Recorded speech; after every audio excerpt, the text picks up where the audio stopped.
세상에는 법이 있습니다. 국가마다 법을 정해서 그 아래서 살아가게 하고 있습니다. 법이 없는 국가, 법이 없는 사회, 과연 어떻게 될까요? 만약 법이 없으면 이 세상에는 참 폭동 같은 것이 그런 상황이 될 겁니다. 가끔씩 폭동이 일어나면 참 법이 없는 그런 무질서한 상황이 됩니다. 그러면 법이 없기 때문에 사람들은 어떻게 행동할까요? TV 같은 것을 보면 약탈 것을 합니다. 법이 있으면 절대로 하지 못할 그런 행동이 법이 없기 때문에 하는 것을 보게 됩니다. 그래서 사람이 살아가기 위해서는 일상에는 꼭 법이 필요한 것 같습니다. 이것은 하나님 안에서 살아가는 인간 세계도 똑같은 것 같습니다. 그래서 하나님이 우리 사람에게도 법을 주신 것 같습니다. 그래서 하나님께서 아담과 하와에게 명령하신 선악과를 먹지 말라는 그것도 일종의 법이라 하셨습니다. 하나님께서 이것을 말씀하셔서 그들에게 어떻게 에덴 동산에서 살아야 될지 가르쳐 주신 일종의 지침이라고 할 수 있습니다. 그들은 모든 다른 실과나무를 먹을 수 있지만 이 선악과는 먹지 말았습니다. 그것이 에덴 동산에서 그들이 살아야 될 그런 방식이었습니다. 그 후 하나님께서 모세를 통해서 이스라엘 백성에게 십계명을 포함해서 여러 율법을 주신 이유도 그들이 어떻게 하나님의 백성으로서 살아가야 되는지 하나님의 지침을 주신 것입니다. 따라서 하나님 주신 이 지침 중에는 오늘날도 분명히 유효한 것들이 있다고 생각합니다. 당시 제사법 어떻습니까? 하나님 앞에 제사를 하나님께 예배드리고 또 하나님께 잠을 쓸 때 하나님은 자신들을 대신할 수 있는 희생제물을 데려와서 제사를 드리라 했습니다. 또 예배드릴 때도 희생제물을 데려와서 제사를 드렸습니다. 오늘은 이런 제사법은 더 이상 유효하지 않습니다. 왜냐하면 예수님을 통해서 이미 우리의 죄 문제가 해결되었고 또한 예수님의 이름으로는 하나님 앞에 예배드릴 수 있기 때문에 제사법은 더 이상 유효하지 않습니다. 그러나 십계명이나 도덕법 같은 것은 여전히 유효하다고 생각합니다. 따라서 오늘날도 어떠할까요? 지켜야 할 하나님의 법이 있을까요? 아니면 예전에 주어진 그런 법이기 때문에 더 이상 오늘날에는 유효하지 않는 것일까요? 여전히 저희들은 하나님의 법을 지키면서 살아야 됩니다. 예를 들어 십계명, 주님 믿는 저희들도 계속해서 지켜야 되는 그런 법인 것입니다. 그런데 오늘 보면 우리는 더 이상 이런 법 아래 있으면 안 해야 된다고 이렇게 나와 있습니다. 하나님은 저희에게 지키라고 보여주시는데 이제는 이런 법 아래 있으면 안 해야 된다고 말하고 있습니다. 하나님 법을 주지만 주님이 오셨고 우리는 이제 주님을 믿는 사람 때문에 더 이상 하나님의 법을 지키지 않아도 된다고 이 바울은 우리에게 말하고 있는 것일까요? 바울은 지금 그런 주장을 하고 있는 것이 아닙니다. 대신 바울이 말하고 싶은 것은 율법은 한계가 있다는 것입니다. 그래서 한계가 있기 때문에 저희들이 이 한계 때문에 율법을 의지하지 말고 또 율법 안에 있으면 안 된다고 말한 겁니다. 이러면서 율법의 한계이기 때문에 저희들이 어떻게 해야 되는지 한번 보기를 원합니다. 먼저 율법으로 구원 받으려고 하지 말라는 것입니다. 오늘 보면서 바울은 긴 소리를 통해서 율법에 대해서 다루고 있는데 먼저 1절에서 6절까지는 구원할 수 없는 율법의 한계에 대해서 말하고 있습니다. 우리에게 율법을 주시는 분은 하나님이십니다. 그런데 우리는 율법을 통해서는 구원을 받을 수 없습니다. 왜냐하면 율법 전체를 우리는 지킬 수가 없기 때문입니다. 따라서 하나님께서 율법을 주실 때 우리를 율법을 통해서 구원하시기 위해서 율법을 주신 것은 아닌 것입니다. 만약 율법을 통해서 우리를 구원하시라고 하셨다면 우리 모든 사람들이 율법을 지킬 수 있도록 어떻게 하셨을 것입니다. 그런데 하나님은 그렇게 하시지 않으셨습니다. 따라서 하나님께서 왜 율법을 주신 것일까요? 전에 말씀드린 것처럼 우리 하나님 아래서 우리 인간이 살아가기 위해서는 어떻게 살아가야 되는지 하나님의 명령, 하나님의 지침이 필요하기 때문에 율법을 주신 것입니다. 이 대표적인 지침인 십계명도 이스라엘들도 오늘날 저희들도 하나님의 지침으로 믿고 지켜야 되는 것입니다. 근데 많은 이스라엘 사람들이 무슨 하나님의 지침이 있냐고 그렇게 말합니다. 그러나 그들이 왜 이런 말을 하고 있을까요? 그들은 하나님의 존재조차 믿지 않기 때문에 이런 말을 하고 있습니다. 그러나 하나님이 계시지 아니한다고 그들이 말할지라도 계신 하나님이 아니 계신 것도 아니고 주신 하나님의 지침이 사라진 것도 아닌 것입니다. 우리는 하나님 아래 있기 때문에 하나님 우리에게 어떻게 살아야 될지 우리에게 명령할 수 있고 지침을 줄 수 있고, 또한 하나님 아래 있는 사람은 마땅히 하나님의 지침대로 사는 것이 사람의 본분인 것입니다. 그래서 십계명 보아도 우리는 어떻게 살아야 될지 알 수 있습니다. 여러분 십계명 다 아실 겁니다. 십계명 우리에게 어떻게 살라고 말하고 있습니까? 우선은 하나님 외에 다른 신을 섬기지 말라고 합니다. 그리고 우상을 만들어서 아니되며 하나님 이름을 남편들이 부르지 말라고 했습니다. 안식일을 지키라고 했습니다. 부모를 경외해야 되고, 살인하지 말고, 간음하지 말고, 도둑질하지 말고, 거짓 증거하지 말고, 남의 것을 탐내지 말라고 했습니다. 따라서 저희들이 믿는 사람들이기 때문에 더 이상 하나님의 계명이 필요 없는 것이 아닌 것입니다. 구원받기 때문에 하나님의 지침, 하나님의 계명을 더 지켜서 살아야 되는 것입니다. 그러나 문제는 하나님의 계명을 우리 인간이 받았지만 더 번제하면서 산다는 것입니다. 따라서 율법이 주어진 중요한 기능 중 하나가 무엇이 되었겠습니까? 하나님의 계명을 어기고 사는 사람들에게 저주하는 기능입니다. 다시 말해 지키도록 경고하고, 경고해도 듣지 않는 사람들에게는 듣지 않으면 이런 일이 있을 거다 하면서 저주하는 것입니다. 사실 그렇지 않습니까? 하나님의 말씀, 하나님의 지침을 듣지 않고 살아가는 사람들에게 이 율법이, 하나님의 계명이 뭐라고 하겠습니까? 그들에게 복이 있을 거라고 그렇게 말하겠습니까? 저주가 있을 거라고 그렇게 할 겁니다. 따라서 우리 인간은 모두 이 율법의 저주 아래에 있는 겁니다. 어떻게 보면 우리 인간에게 지향한 것입니다. 하나님 우리에게 선한 것을 주시는데 그 선한 것을 지키지 못하는 인간의 고집스러움과 죄악 때문에 선한 것이 저주가 되었고 재앙이 된 것입니다. 따라서 오늘 본문에서 바울은 이 율법이 갖고 있는 이 한계, 우리 인간을 구원할 수 없고 또한 우리 인간에게 복을 줄 수 없다는 것이 율법의 한계랍니다. 그래서 율법을 지키지 못하는 사람들은 다 율법의 저주 아래 있는 것입니다. 따라서 오늘 본문에서 이 율법의 저주에서 우리 사람은 벗어나야 된다, 해방되어야 한다 그렇게 말합니다. 그리고 이미 그 해방된 사람들이 우리 그리스도인이라고 말하고 있습니다. 그렇다면 저희들이 살펴보듯이 우리 그리스도인들이 어떻게 해서 이 율법의 저주에서 해방되었을까요? 바울이 계속해서 강조하듯이 우리는 율법에 대해서도 죽었기 때문입니다. 바울은 이를 위해서 한 예를 들고 있습니다. 이 예가 혼인법인데 결혼한 부분은 다 이 혼인법에 매여 있을 것입니다. 결혼한 사람은 어떠할까요? 결혼한 사람은 혼인법에 의해서 자신의 배우자를만 사랑하고 자신의 배우자에게만 충성해야 됩니다. 근데 결혼을 했는데 우리에게 정말 마음에 드는 그런 이성이 보일 수도 있습니다.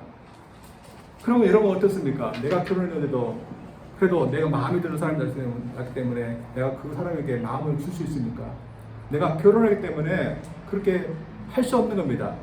만약에 내가 그렇게 한다면 혼인법에 의해서 나에게는 엄청난 죄악이 따라오게 되어 있습니다. 그러나 그 혼인법을 넘어설 수 있는 경우가 있습니다. 그 경우가 무엇이 있겠습니까? 배우자가 죽는 겁니다. 그런 그 혼인법에서 벗어나는 겁니다. 옛날에 어떤 분도 글을 하셨다고 합니다. 그 여자분이 처녀 때 꿈이 있었다고 합니다. 자신은 좋은 남자를 만나서 가정을 이루고 또 아들 잘 낳고 행복하게 사는 것이 그 여자분의 꿈이었습니다. 근데 그 꿈대로 어떤 남자를 만났습니다. 아주 잘생기고 피도 크고 또한 좋은 지도도 갖고 모든 면에서 좋은 그런 남자분이어서 연애를 하다가 결혼하게 됐습니다. 근데 결혼을 하고 나니까 완전히 속았습니다. 왜냐하면 그 남자분은 술을 먹으면 폭력을 가하는 그런 습관을 갖고 있습니다. 근데 순교 있다가 결혼하니까 그 습관을 다 드러내면서 매일같이 술을 먹고 매일같이 와서 폭력을 가하는 것입니다. 근데 더 안 된 것은 어떻게 보니까 아이까지 생겼습니다. 그래서 이제 이 결혼도 물을 수 없게 되었습니다. 그래서 힘들게 이 결혼 생활을 하게 됐습니다. 여러분 생각해 볼 수도 있어요. 어떤 사람이 그러는데 가장 힘든 것이 시어머니 시집살이도 아니라 가장 힘든 것은 남편 시집살이라고 합니다. 근데 이분이 이렇게 남편 시집살이를 했는데 이걸 다행이라고 해야 할지는 모르겠는데 남편분이 어느 날 등산을 하다가 그만 추락사고를 당하고 말았습니다. 이 여성분은 그동안 힘든 결혼생활을 했는데 그것으로 그 결혼생활도 끝난 것이었습니다. 바로 우리의 경우도 마찬가지라고 말합니다. 우리에게도 율법의 저주에서 벗어난 날이 있다는 것입니다. 그날이 진노를 믿게 되어서 우리가 율법에 대해서 죄에 대해서 죽겠다는 날이 율법의 저주로부터 벗어나는 날이라고 말하고 있습니다. 따라서 모든 사람들이 하나님 말씀대로 살아가지 않고 저주 가운데 있게 되고 망하게 되고 또 그러면서 죽게 되는 건 맞는 말입니다. 그러나 그것이 예수 믿는 사람들은 그 원리가 적용되지 않는다는 것입니다. 율법의 원리로 말한다면 우리 저희들도 어떻습니까? 우리는 율법의 원리대로 절대로 구원받을 수 없고 절대로 복을 받을 수 없는 사람들입니다. 율법의 원리라면 여러분 다 복을 받을 만큼 완벽하게 계명을 지켰습니까? 그렇지 못한 겁니다. 근데 저희들 더 이상 율법의 원리에 있지 않고 그곳에 죽었고 대신에 은혜의 원리로 저희들 다시 왔기 때문에 은혜의 원리 때문에 우리가 구원받은 겁니다. 은혜의 원리 때문에 저희들 죄를 지었지만 다 지키지 못했지만 그러나 용서받고 구원받고 하나님의 자녀가 된 겁니다. 따라서 저희들이 이 율법 아래 율법의 원리만 있다면 저들에게 있는 것은 사망이지만 그러나 저희들은 율법에서 죽고 은혜에 있기 때문에 저희들에게 있는 것은 영생이고 천국만 있는 것입니다. 그래서 오늘 바울은 율법은 한계에 있다. 죽어가는 사람, 하나님의 말씀을 듣지 않고 망한 사람들은 구원할 수 없는 그런 한계에 있다. 그래서 거기서 나와야 된다. 그것은 오직 은혜의 원리로만 있다는 것을 저에게 가르쳐주고 있습니다. 이러면서 저희들 율법의 한계 아래서 율법을 통해서 구원받으려고 하는 일상의 어떤 사람들의 시도 저희들 되풀이하지 말고 저희들은 은혜의 원리에서만 저희들 살기를 주님을 축원드립니다. 두 번째로 율법의 한계 때문에 우리의 성화도 율법으로 하지 말아야 됩니다. 오늘 본 말씀 보면 하나님의 율법과 관련해서 참 복잡한 그런 말씀을 하고 있습니다. 율법이 하나님으로부터 거룩한 거, 의로운 거, 선한 거라고 그렇게 말하고 있습니다. 그런데 이 선한 것이 오히려 사람들하고 죄를 더 짓게 하고 또한 사람을 죽게 만들었다 합니다. 그래서 바울의 말을 잘못 이해하면 사람들을 더 죄짓게 하고 또한 사망에 이르게 하는 이 율법을 우리는 더 이상 이 율법을 지키지 말고 버려야 된다 그렇게 생각할 수 있습니다. 그러나 율법에 문제가 있는 것은 아닙니다. 오히려 문제가 있는 것은 죄인된 우리 인간이 있습니다. 지켜야 하고 또 지키면 복이 오는 율법이 아니라 지키지 않으면 인간의 문제인 것입니다. 그래서 오늘 본문 말씀에도 우리가 믿음 사는데도 이 율법이 그렇다고 말하고 있습니다. 이러면서 7절에 하시는 율법이 우리 믿음 생활과 어떤 관계에 있는가 말해주고 있습니다. 바로 율법과 우리 믿음 생활을 이야기해서 한 이야기를 얘기하는데 자기의 이야기를 하고 있습니다. 본 말씀에는 바울 자신이라고 명확하게 말하지 않지만 본문의 상황을 보면 바울의 경험담입니다. 바울이 자신의 경험담을 통해서 뭐라고 얘기하고 있습니까? 자신은 율법 아래서 율법을 정말 지키면서 살기를 원하는 사람이다. 간절히 원하는 사람이다. 그러나 원하지만 마음이 있지만 다른 마음이 있어서 그렇게 살지 못하고 있다. 그런 이야기를 하고 있습니다. 그래서 하나님의 마음을 지켜야 한다는 그런 마음, 그러나 그대로 하지 못하는 그의 삶 가운데서 그런 갈등하고 있다고 말하고 있습니다. 근데 질문해 볼 것은 바울이 왜 이런 갈등을 하고 있는가입니다. 많은 학자들은 이런 갈등은 바울이 회심 이전에 그가 바리새인으로서 율법 아래에서 있을 때 있던 갈등이라고 말하지만 아마 그가 회심하고 난 후에도 이런 갈등은 계속해서 있을 것입니다. 저도 그렇지 않습니까? 저들도 지금 율법에서 벗어났다 했지만 여전히 저희들은 이런 갈등 가운데 있는 것은 마찬가지입니다. 그러나 그가 왜 이런 갈등을 했나입니다. 우리가 추측하기에 그는 교만 때문에 갈등하지 않았나 그렇게 추측합니다. 하나님은 교만하지 말라는 거 했고 바울 자신도 교만해서는 안 되는 거 알고 있고 또 그렇게 하지 않으려고 노력했을 것입니다. 그래서 그의 마음은 교만하고 싶지 않은 마음인데 그러나 그의 마음에 교만스러운 그런 마음이 생길 수도 있었을 겁니다. 우리가 그의 상을 보면 충분히 이해됩니다. 왜냐하면 그의 입장을 보면 그만큼 교만하기 쉬운 자리에 있었던 사람도 없었을 겁니다. 그는 다른 사람이 보지 못한 환상을 보았습니다. 고린도후서에 보면 그는 셋째 하늘에 올라갔다 합니다. 하늘을 보면 첫째 하늘, 둘째 하늘 여러 하늘이 있는 것 같습니다. 그래서 천성에 우리가 보면 그냥 생각하는 넓은 그런 게 아니라 굉장히 어떤 것 같은데 그가 셋째 하늘에 올라갔다고 합니다. 우리가 환생을 뭔가 조금만 봐도 교만하기 쉬운데 셋째 하늘까지 올라가시니 교만하기 쉬운 곳입니다. 그리고 66경 성경에서 그가 14권이나 썼습니다. 만약 우리가 성경의 한 구절이라도 우리가 계시를 받아서 적었다. 좀 더 나가서 한 장이라도 저희들이 적었다. 저를 어떻게 했습니까? 사람들에게 뭐라고 했습니까? 내가 계시를 받아서 이 부분 내가 계시를 받아서 적은 거 갖고 우리가 우쭐대지 않겠습니까? 그런데 바울은 14권이나 적었습니다. 참 교만하기 쉬운 그런 자리에 있었던 겁니다. 따라서 하나님께서 교만하지 않도록 그를 도우신 것 같습니다. 그를 도우시기 위해서 하나님께서 그에게 주신 것이 뭡니까? 사단의 가시입니다. 이 사단의 가시가 뭘까요? 학자들이 말하면 그의 병이랍니다. 이 바울은 안질이라고도 하고 어떤 사람은 간질이라고 하는 그 병이 있습니다. 여러분 간질이 뭔지 아시죠? 여러분 간질이라면 이 바울은 교만해질 수가 없는 그런 사람입니다. 설교를 하는데 갑자기 거품 물고 썰을 다 입으십시오. 사람들이 뭐라고 했습니까?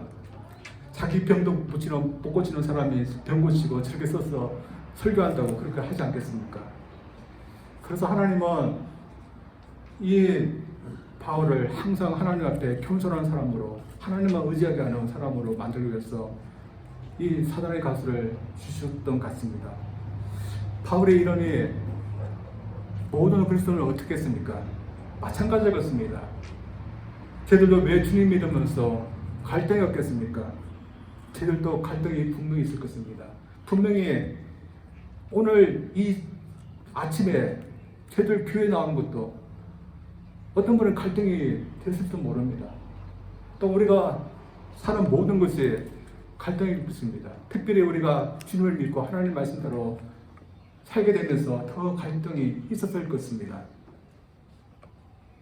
따라서 하나님 말씀 따라 산다고 하지만 아무런 갈등이 없는 그런 사람들 과연 하나님 말씀을 따라서 살려가는 그 마음이 있는 그런 그리스도인일까요? 그렇지 않다고 생각합니다.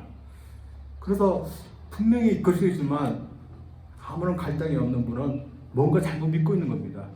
그래서 일상에서 은혜 받다 뭐 한다고 하지만 세상에서 세상 사람들과 더 못하는 사람들 보면 그 마음속에 갈등이 있겠습니까?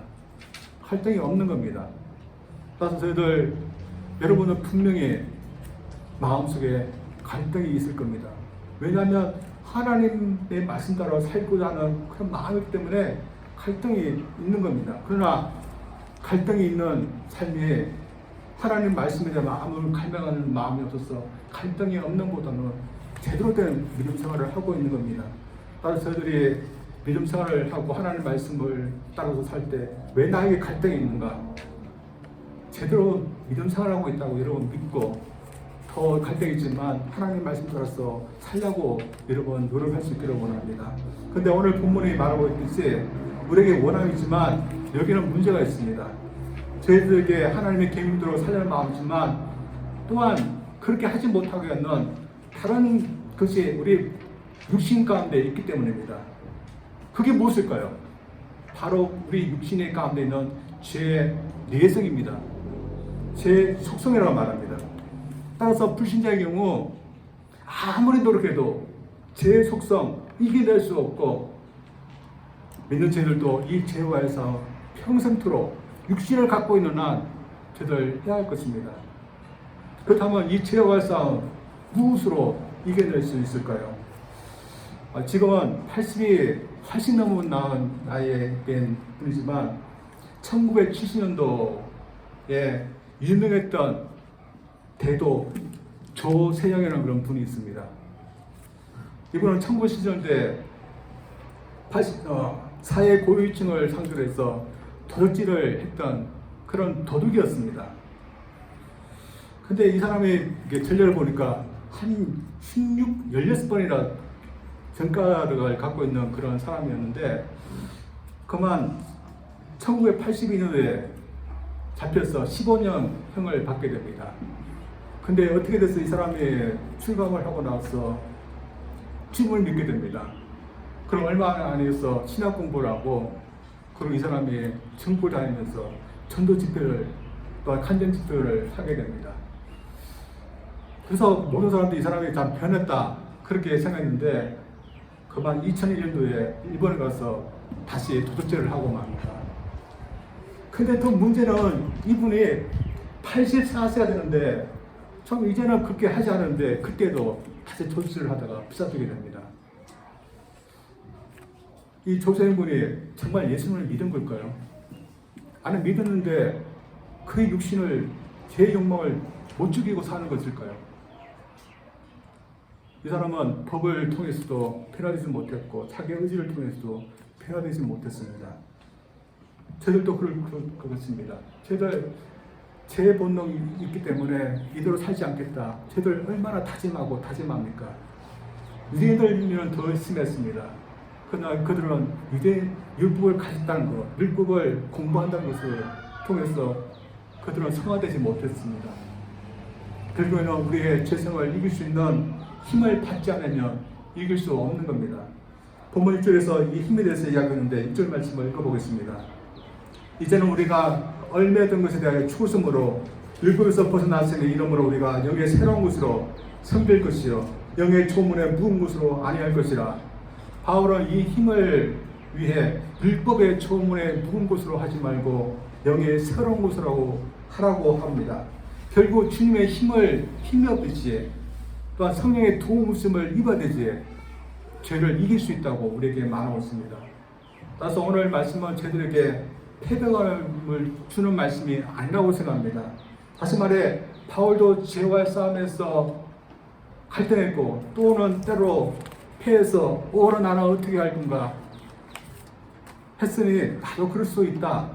그 말씀을 하라는 목적이 아니라고 있습니다. 우리가 육신을 입고 있기 때문에 제 속성을 위해서 계속해서 싸워야 되고 때로는 패배감을 맛보게 하지만 주님의 힘, 성령의 도우심을 입은 우리는 이길 수 있다는 것을 말합니다. 다시 말해서 우리는 성화될 수 있다는 것입니다.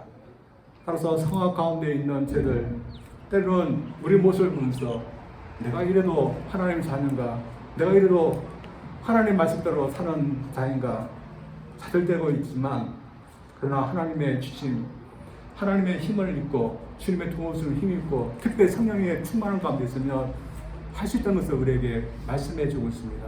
그래서 율법만으로 할 수 없는 것, 저희들의 성령의 힘과 주님의 도우심을 입어 할 수 있는 제들 되기를 주님은 축원드립니다. 어떤 목사님이 기도합니다. 이 목사님이 20대 후반에 주님을 믿게 됐다고 합니다. 그리고 얼마 안 돼서 목회 소명을 받게 되었답니다. 근데 이분이 주님을 믿고 난 후에도 끊지 못하고 있던 그런 한 습관이 됐습니다. 그것은 고등학교 때부터 해오던 그런 담배 피는 그런 습관이었습니다. 저는 이 흡연에 대해서 정죄하지 않습니다. 왜냐하면 너무너무 많은 그런 것들이 죄지고, 또한 성경에서 흡연도 죄라고 말하지 않지만 그러나 목회자는 흡연을 하지 말아야 된다고 생각합니다. 왜냐하면 목회자가 흡연하는 것에 대해서 목회하면서 받아들이는 분도 있지만 절대 용납 않는 분들도 있기 때문에 목회하고 있는 성도들 생각하면 목회자는 흡연을 하지 말아야 됩니다. 근데 아무튼 이분이 목회를 하려니까 이 담배를 끊어야 됐습니다. 그래서 이분이 전에는, 예수님 믿기 전에는 당연히 아무렇지도 않게 기본적게 흡연을 했고, 예수님 믿은 후에도 아무렇지도 않게 흡연을 했습니다.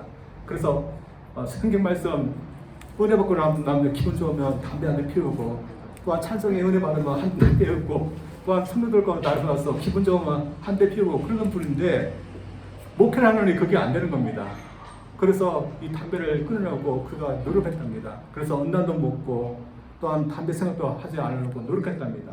근데 이상하게 담배를 끊으려고 생각하지 않으면 더 생각이 났다고 합니다.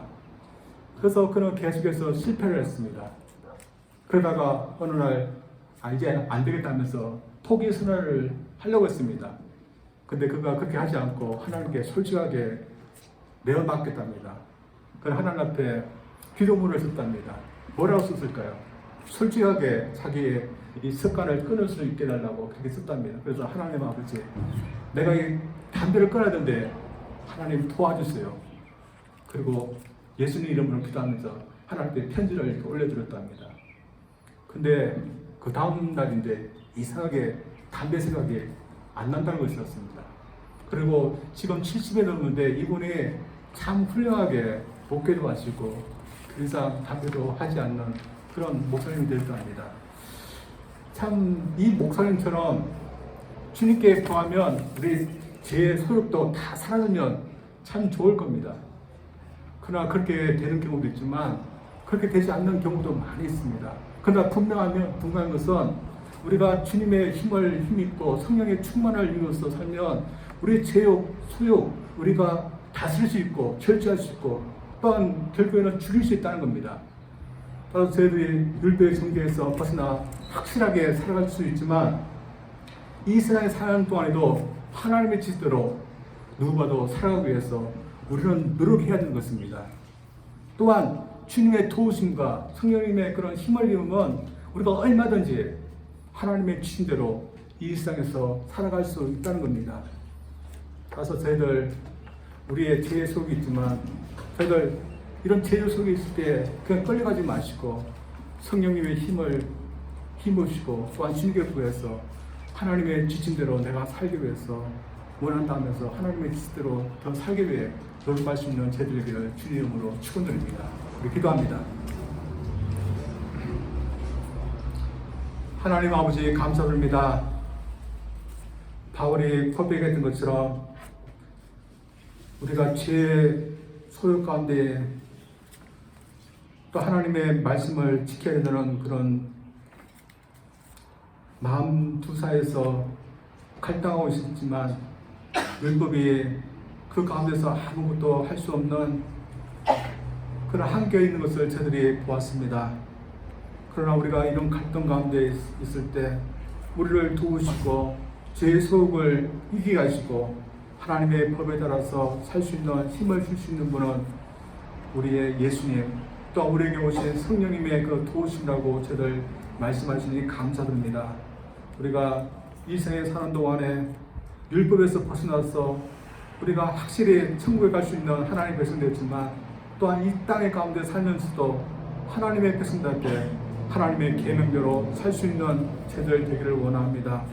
우리로 하여금 더욱더 죄 속에서 잊지 않게 도와주시고 이길 수 있는 힘을 주시고 또 하나님의 말씀에 순종하면서 살 수 있는 그런 힘도 허락하여 주시옵소서. 예수님 이름으로 기도합니다. 아멘.